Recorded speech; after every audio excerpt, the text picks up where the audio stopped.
It's Suzanne from Suzanne Scarrow Live here. How are you today? I'm hoping that you are having a good week, and if you're not, then I'm hoping that some of these suggestions might help you to get back into a better feeling place as soon as you can.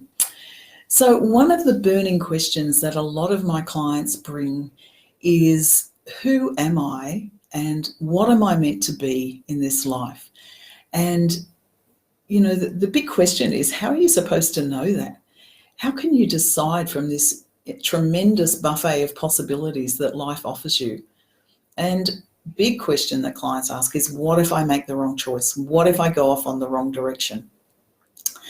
So the first thing is, the first step that I would advise that you take in this journey of figuring out who you are and what you're meant to be is to love yourself enough. That is crucial, because if you don't love yourself enough, then you will always be trying to please the other person. Perhaps it will be a parent or a partner or a child or whatever it is. If you're trying to please someone else and get sort of their approval and love by performing whatever they want you to be, then you won't be living your true life and you won't be happy.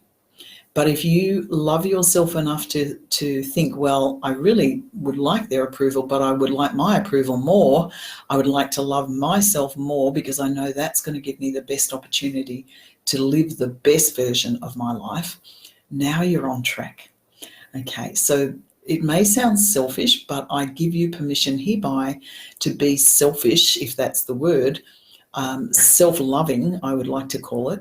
Because until you do that, you will always be trying to please others and get approval from them. You don't need that. You need the approval from yourself. And therefore, when you're in that place of loving yourself enough, you'll be in connection with your higher self, and then you won't have any need for anybody else's approval.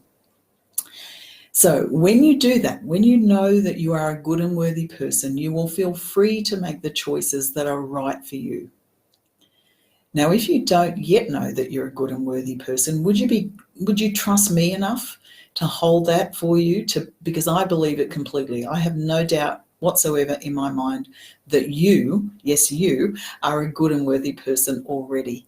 It's just that life happens to us, and we form beliefs about ourselves, and then we make choices because of those beliefs. I call it the poo-coloured glasses through which we see life. And sometimes those choices aren't good. But at the bottom of it all, at the core of it all, you are still a good and worthy person, and you just have got off track a little if you feel otherwise.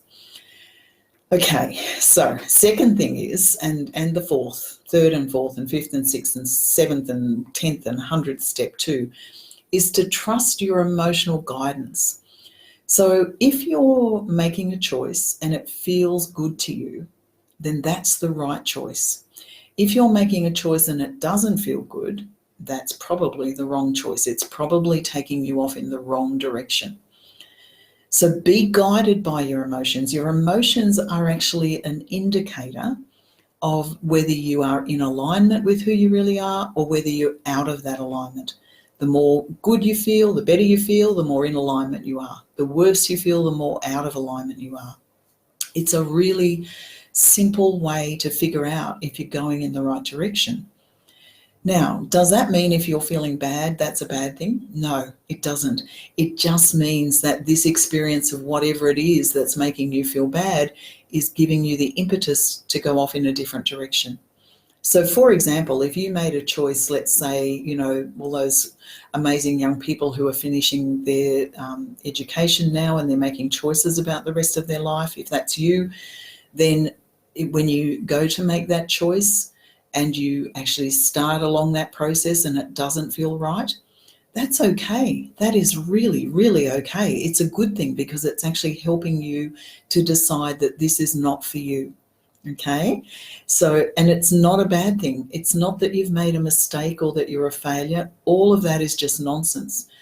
It's that you've made a choice and your emotional guidance system is telling you very clearly that this is not the choice that's taking you in the right direction.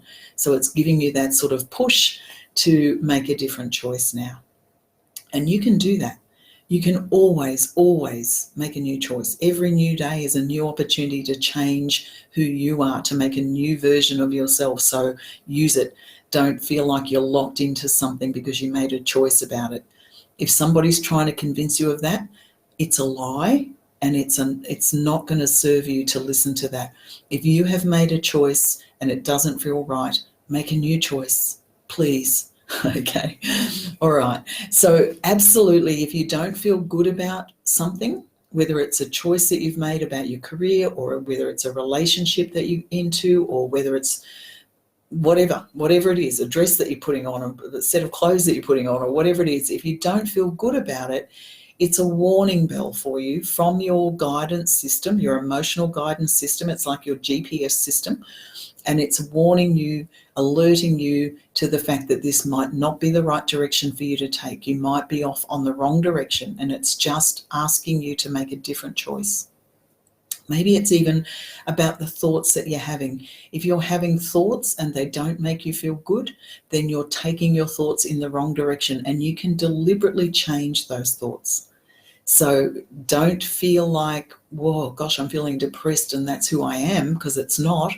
Remember, you are a good and worthy person, and you need to be loving yourself, and allowing yourself to be in a depressed state is not loving yourself. So making a different choice and loving yourself more will bring you out of that awful feeling and into a better feeling place.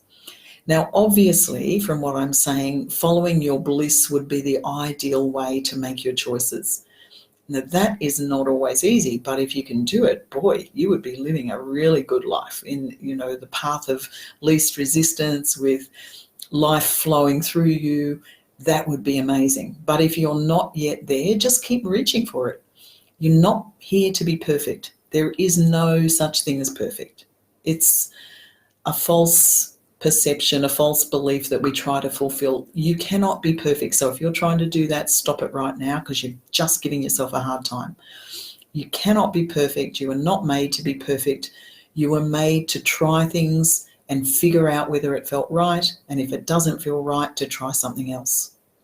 So I wish you all the best. I hope you find that joyful, blissful place, and take care, and I'll talk to you soon. Okay, bye.